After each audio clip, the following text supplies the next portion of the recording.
యేసుక్రీస్తు వారి కృపగల నామమున వందనాలు. ప్రభువునందు ప్రియ దేవుని బిడ్డలారా, నేటి దినము బైబిల్ స్టడీలో వాక్యాంశంగా యెహెజ్కేలు గ్రంథమును ధ్యానం చేసుకుందాం. మీరందరూ బైబిల్తోనూ నోట్బుక్తోనూ సిద్ధపడి ఉంటే దైవజనులు కారుపాటి శ్యామ్సాగర్ గారు ప్రార్థన చేసి ఈ దినపు వాక్య పరిచర్య చేస్తారు. ప్రభువు నందు ప్రియ దేవుని బిడ్డలారా, నేటి వాక్య ధ్యానం కొరకు సహకారం ఇచ్చిన కుటుంబము ఏలూరు తూర్పు వీధి వాస్తవ్యులు సుంకరి గిద్యోను గారి భార్య రూతు పరంజ్యోతి గారు, వారి కుమారుడు మోహన నాగేశ్వరరావు గారు సహకారం అందిస్తున్నారు. కుమారుని ఉద్యోగం నిమిత్తం ప్రార్థన కోరుతూ ఈ కుటుంబం సహకారాన్ని ఇచ్చారు. రూతు పరంజ్యోతి గారికి, మోహన నాగేశ్వరరావు గారికి ధన్యవాదాలు. ప్రార్థన చేసుకుందాం. తలలు వంచండి. యెహెజ్కేలు గ్రంథం ప్రారంభిస్తున్నాం. 48 అధ్యాయాలు గల ఈ గ్రంథం ప్రతిదినము ఎపిసోడ్ సహకారి పొందగలుగునట్లు ప్రార్థన చేద్దాం.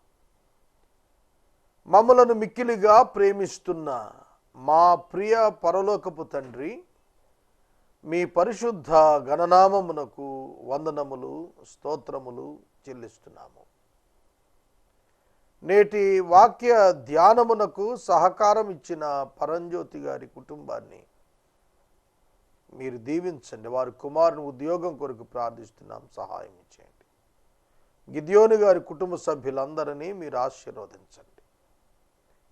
ఎపిసోడ్ సహకారులను అనుదినం పంపండి ప్రభు. వాక్యమును గ్రహించుటకు నాకు శక్తినివ్వండి. మీ ఆత్మ ద్వారా బోధించండి. యేసు నామమున అడుగుచూ ఉన్నాము తండ్రి, ఆమెన్. ప్రభువు నందు ప్రియ దేవుని బిడ్డలారా, మీ పరిశుద్ధ బైబిల్ గ్రంథాన్ని తెరవండి. యెహెజ్కేలు గ్రంథం మీ ముందుంచుకోండి. మొదటి అధ్యాయం. బైబిల్ గ్రంథంలో ప్రవచనాత్మక గ్రంథాలు ఉన్నాయి. ప్రొఫెటిక్ బుక్స్, భవిష్యత్తును గూర్చి తెలియచెప్పే ప్రవచనాలున్న గ్రంథాలు. వాటిలో ప్రధానంగా యెహెజ్కేలు, దానియేలు, ప్రకటన గ్రంథం. ఈ గ్రంథాలలో ప్రత్యక్షపరచబడిన, అనుగ్రహించబడిన దర్శనములు, దాని యందు ఉన్నటువంటి ఉద్దేశ్యములు అంత్యకాలమునకు సంబంధించిన విషయాలుగా తెలుస్తాయి. బబులోను చెర నుండి యూదులు వెనకకు వెళ్ళు కాలం క్రీస్తు పూర్వము 536 సంవత్సరం. ఆ కాలం మొదలుకొని అంత్యకాలము క్రీస్తు వారి యొక్క రెండవ రాకడ వరకు ఉన్నటువంటి రాజ్య సంబంధమైన, దేశముల పరిపాలనా సంబంధమైనటువంటి విషయాలు అనేకం చెప్పబడుతూ వచ్చాయి. చూడండి, బబులోను రాజ్యము, మాదియా రాజ్యము, పారసీక రాజ్యము, గ్రీకేయుల రాజ్యము, తదనంతరం రోమన్స్ యొక్క రాజ్యము. యేసుక్రీస్తు ప్రభు వచ్చేటప్పటికి రోమీయుల పరిపాలన వచ్చింది. రాజ్యము అన్యుల చేతిలో ఉంది. యూదా పరిపాలనలో ఉండాల్సిన జనులు రోమీయుల పరిపాలనలో జీవించారు యేసుక్రీస్తు ప్రభు కాలంలో.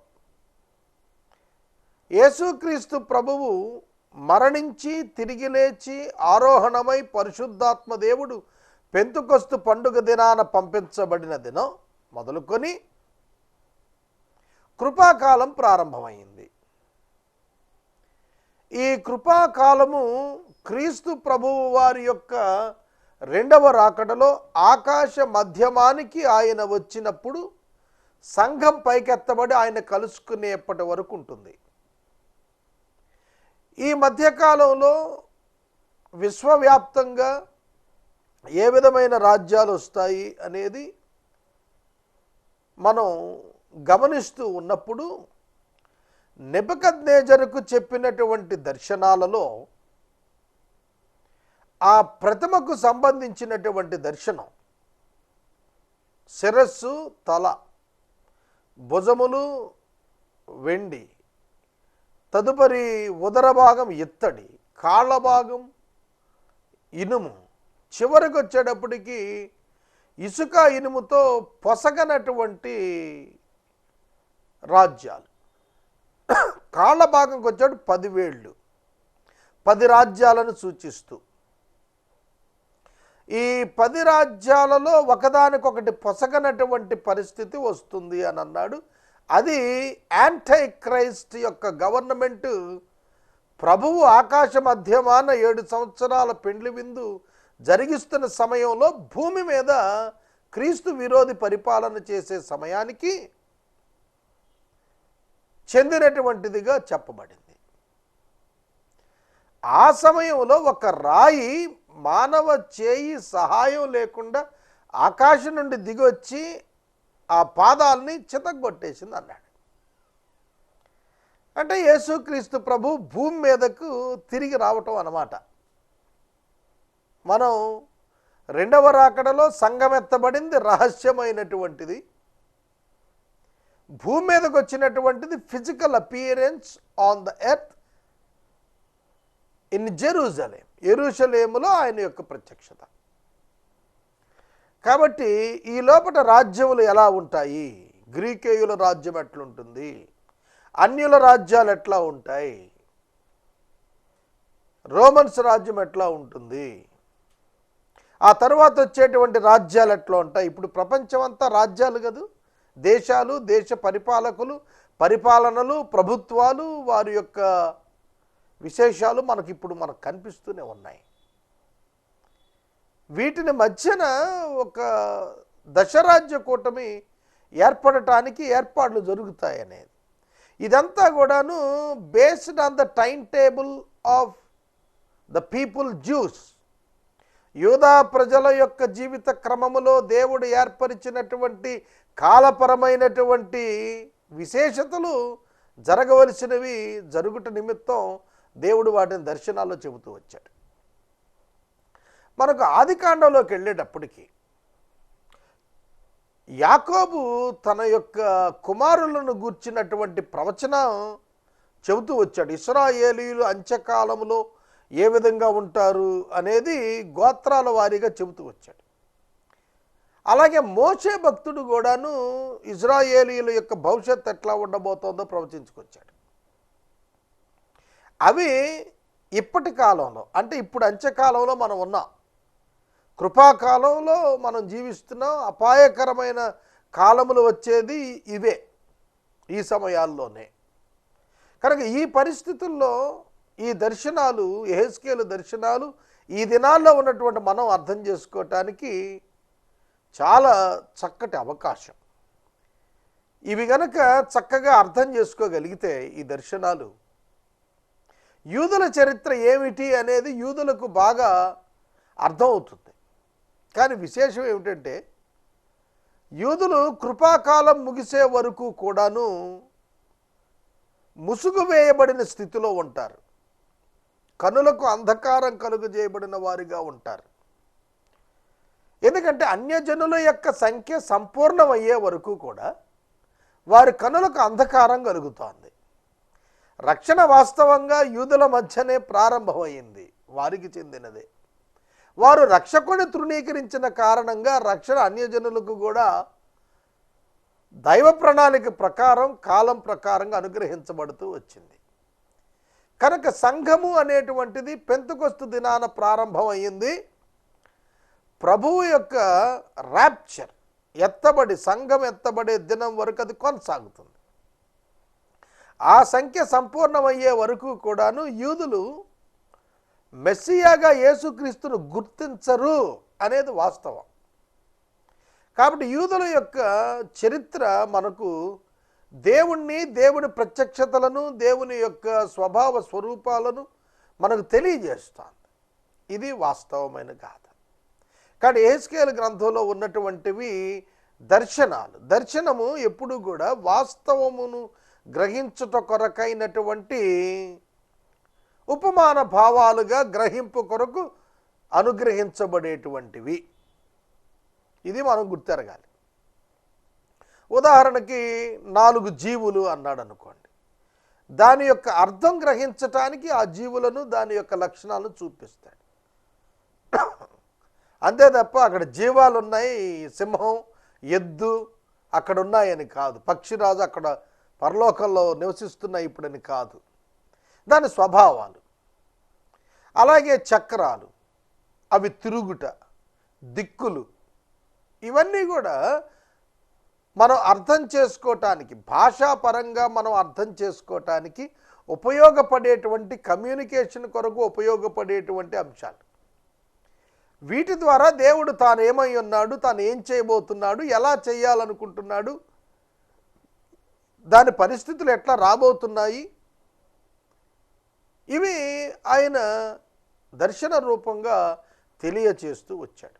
యెహెజ్కేలు ద్వారా బబులోను చెరకు యెహోయాకీను కాలములో చేరినటువంటి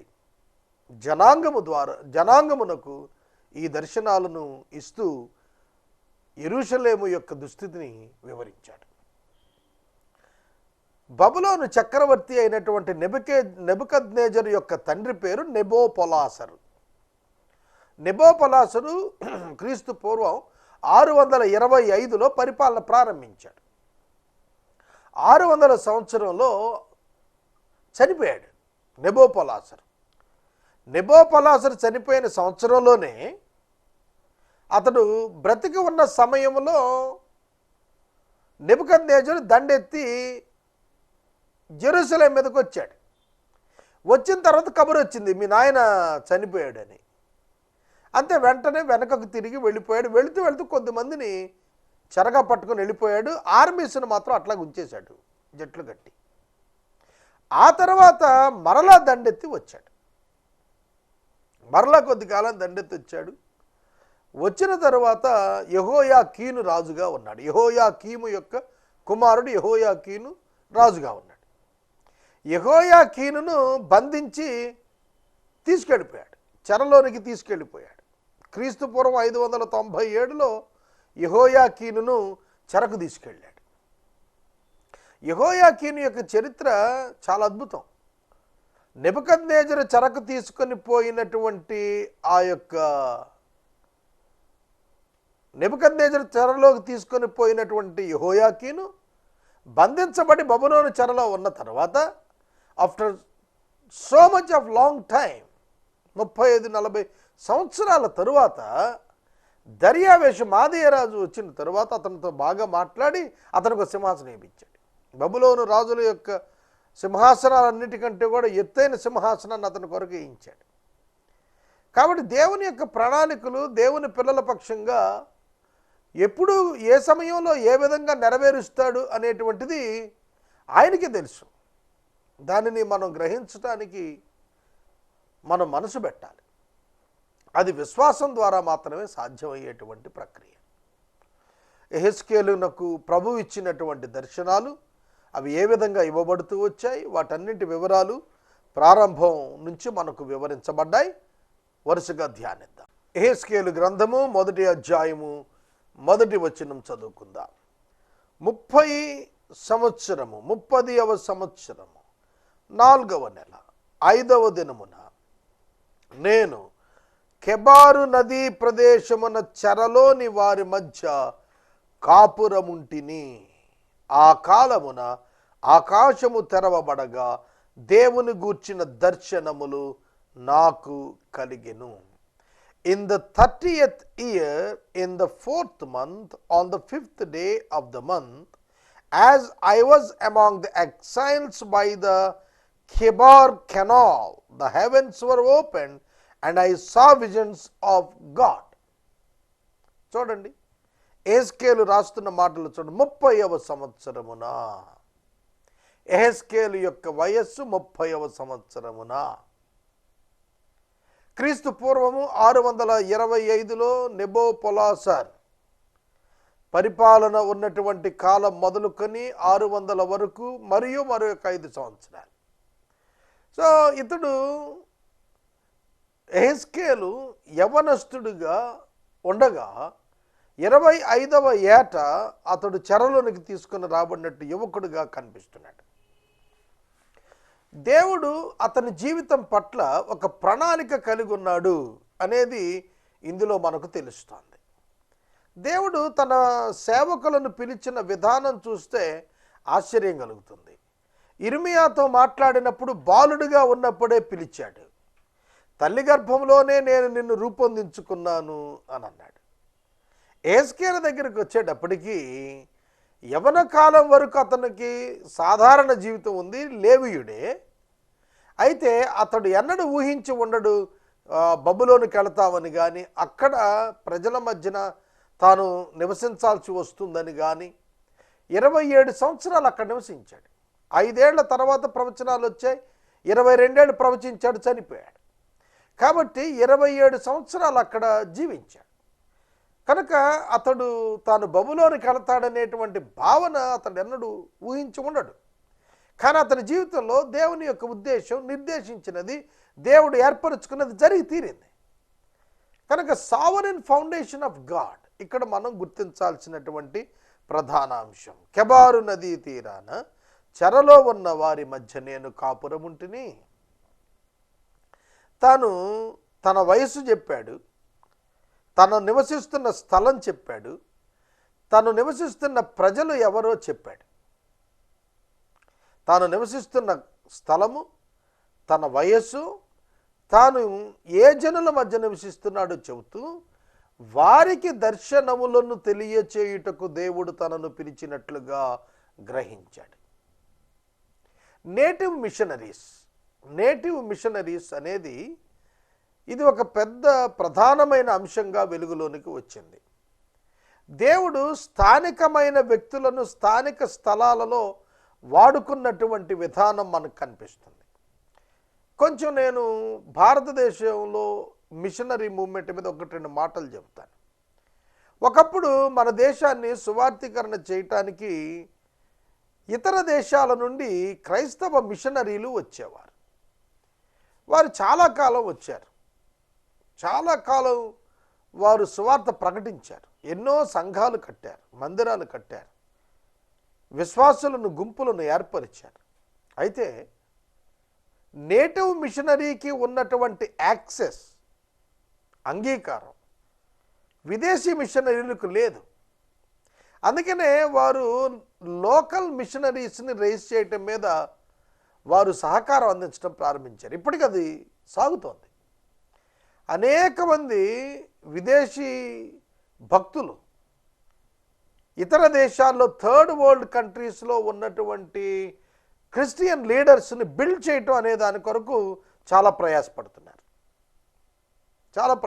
బైబిల్ కాలేజెస్కు హెల్ప్ పంపించడం, అలాగే రకరకాలైనటువంటి మిషన్స్ను సపోర్ట్ చేయటం ఇప్పటికీ జరుగుతుంది. కనుక లోకల్ మిషనరీ, నేటివ్ మిషనరీ ఎప్పుడూ కూడాను ప్రభావవంతమైనటువంటి పరిచర్య చేయగలుగుతాడు. యేసుక్రీస్తు ప్రభువు కూడాను తాను జీవించిన కాలములో తాను నివసించినటువంటి స్థలాలలో, తాను పరిచయం ఉన్న స్థలాల్లోనే సువార్త ప్రకటించాడు. కనుక వార్త ద్వారా విని నమ్మేవారి కంటే వార్తను ప్రకటిస్తున్న వ్యక్తి జీవితం ద్వారా గొప్ప సందేశం దేవుడు పంపించగలుగుతాడు. వార్తను విని నమ్మటం కంటే వార్తను ప్రకటించిన వారి జీవితమే సందేశంగా కనిపించే దినాన స్థానికులు అనేక మంది ఆ వాక్కుకు విలువనిస్తారు. కనుక మిషనరీస్ యొక్క విషయంలో, సువార్థికుల యొక్క విషయంలో సువార్త ఒక సత్యవంతమైనటువంటి అద్భుతమైనటువంటి దేవుని వాక్యం, దానితో పాటుగా దానిని ప్రకటించే వాని యొక్క జీవితం కూడా మెరెక్కలస్గా మారినటువంటిదిగా, మారు మనసు పొందినటువంటిదిగా ప్రజల ఎదురు కనబరచబడినప్పుడే ఆ వాక్కుకు, ఆ దర్శనానికి ప్రామినెన్స్ ఉంటుంది. కాబట్టి దేవుడు యెహెజ్కేలుని ఏర్పాటు చేసుకున్నాడు. ఎవరినో ఇంకొకరిని ఏర్పాటు చేసుకొని పంపించలేదు. వారి మధ్యన, వారి ప్రజల్లో నుండి లేచినటువంటి వ్యక్తిని, వారి భాష తెలిసిన వ్యక్తిని దేవుడు వారి మధ్యన ఉంచి ఆయన యొక్క దర్శనాలను ఆ వ్యక్తికి ఇస్తూ ఆ వ్యక్తిని దాని ద్వారా ఆయన మాట్లాడిస్తూ ఉన్నాడు. ఆయన యొక్క దర్శనాలు ఆకాశము తెరవబడగా దర్శనములు కలిగెను. బైబిల్ గ్రంథంలో ఆకాశములు తెరవబడినటువంటి సన్నివేశాలు మనకు ప్రభువు వారి యొక్క బాప్తిస్మ సమయంలో ఆకాశము తెరవబడి దేవుని యొక్క స్వరము, ఈయన నా ప్రియకుమారుడు, ఈయన యందు నేను ఆనందిస్తున్నాను అని చెప్పడం మనం చూస్తాం. అలాగే అపోస్తల కార్యములు 7వ అధ్యాయంలో స్టెఫెను మాట్లాడుతున్నప్పుడు రాళ్లతో కొట్టబడుతున్న దర్శనమున అతడు ప్రభువును చూస్తున్నాడు. ఆకాశము తెరవబడుటయు మనుష్య కుమారుడు దేవుని కుడిపార్శ్వమున నిలుచుని ఉండుటయు నేను చూస్తూ ఉన్నాను అని స్టెఫెను దేవుని మహిమపరిచాడు. సౌలు రాళ్లతో కొట్టించి చంపాడు. ఇక్కడ కూడా ఆకాశము తెరవబడినది. ఆకాశము తెరవబడినట్లుగా అతడు దృశ్యాన్ని చూస్తూ దేవుని గూర్చిన దర్శనం చూస్తూ ఉన్నాడు. రెవల్యూషన్ ఆఫ్ గాడ్, దేవుని యొక్క దర్శనము. And I saw visions of God, దేవుని గూర్చిన దర్శనములు నాకు కలిగినాయి. యెహోయాకీను చెరపట్టబడిన 5వ సంవత్సరమున ఆ నెలలో 5వ దినమున కల్దీల దేశమందున్న కెబారు నదీ ప్రదేశమున యెహోవా వాక్కు బూజీ కుమారుడును యాజకుడునగు యెహెజ్కేలునకు ప్రత్యక్షం కాగా అక్కడనే యెహోవా హస్తము అతని మీదకి వచ్చెను. యెహోవా హస్తము అతని మీదకి వచ్చెను. The hand of the lord was upon him there. దేవుని హస్తము అతని మీదకు వచ్చుట అతనిని బలపరుచుటను, అతనిని దేవుని ఆత్మచేత నింపుటను సూచిస్తున్న దృశ్యం. దేవుని హస్తము బలముగా వారి మీదకు రావాలి. సౌలు మీదకు దేవుని హస్తం వచ్చినది, దావీదు మీదకు దేవుని హస్తం వచ్చినది. కనుక ఈ గాడ్ స్ట్రెంగ్తెన్, అందుకనే యెహెజ్కేల్ అనే పేరుకు అర్థం ఏమిటి? దేవుడు బలపరుచును. గాడ్ స్ట్రెంగ్థెన్స్, దేవుడు బలపరుస్తాడు, యెహోవా బలపరుస్తాడు అని అర్థం. కనుక యెహోవా హస్తము అతని మీదకు వచ్చెను అనగా దేవుడు అతనిని బలపరిచెను. గాడ్స్ మినిస్ట్రీ ఒక్కసారి అర్థం చేసుకోవాలి మనం. దేవుడు ఒక వ్యక్తిని తన పని కొరకు ఎన్నుకున్నప్పుడు దేవుడు అతనిని విడిచిపెట్టడు, అతనిని బలపరుస్తాడు, అతనిని ఆత్మపూర్ణునిగా చేస్తాడు, అతనిని సంపూర్ణ జ్ఞానము కలిగిన వానుగా చేస్తాడు. తన చిత్తమును నెరవేర్చు విధేయుడైన సేవకునిగా ఉండుటకు కావలసిన సకల విధములైనటువంటి అవకాశములను, ఉద్దేశములను దేవుడే అనుగ్రహిస్తాడు. దీనిని మనం గుర్తెరగాలి. చాలామంది పరిచర్యకు వచ్చిన వారు ఆర్థిక ఇబ్బందులు వచ్చినప్పుడు అయ్యో నాకు ఆర్థిక ఇబ్బందులు వచ్చాయే అని చెప్పి మదన పడిపోతూ ఉంటారు.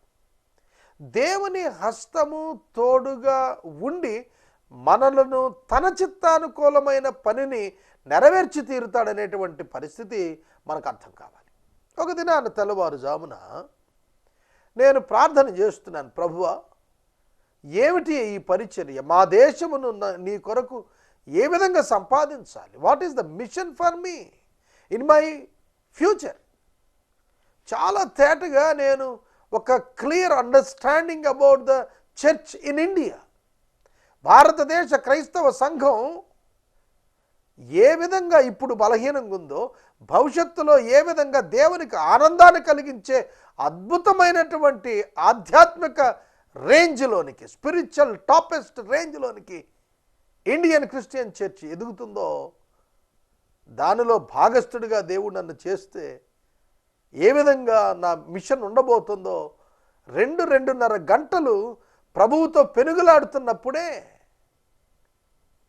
నేను ఆశ్చర్యంగా అర్థం చేసుకోగలిగాను. ఒక విధంగా ఆ అండర్స్టాండింగ్ నన్ను తాకినప్పుడు ఉక్కిరి బిక్కిరయ్యాను నేను. సోదరుడా, సోదరి, వెంటనే నాకు వచ్చిన ఆలోచన చెప్పనా మీకు? 40 దినములు పగలు రాత్రి దేవుని సన్నిధిలో ఉన్న మోషే ఇంకెంత ఛార్జ్ అయి ఉంటాడు స్పిరిచువల్గా, ఆధ్యాత్మికంగా ఎంత కమిట్మెంట్లోకి నడిచుంటాడు. 2 గంటలు దేవుని ఎదుట ఆ సంఘర్షణ నన్ను బలవంతుని చేసింది. నా ఆత్మలో నేను వర్ధిల్లుట నేను పసిగట్టాను. దేవుని హస్తము మీదకు వచ్చుట అనగా దేవుని యొక్క ఆత్మ మనలను తన మిషన్ వైపు బలోపేతము చేయుట. ఇది God's wonderful work in the lives of the machineries.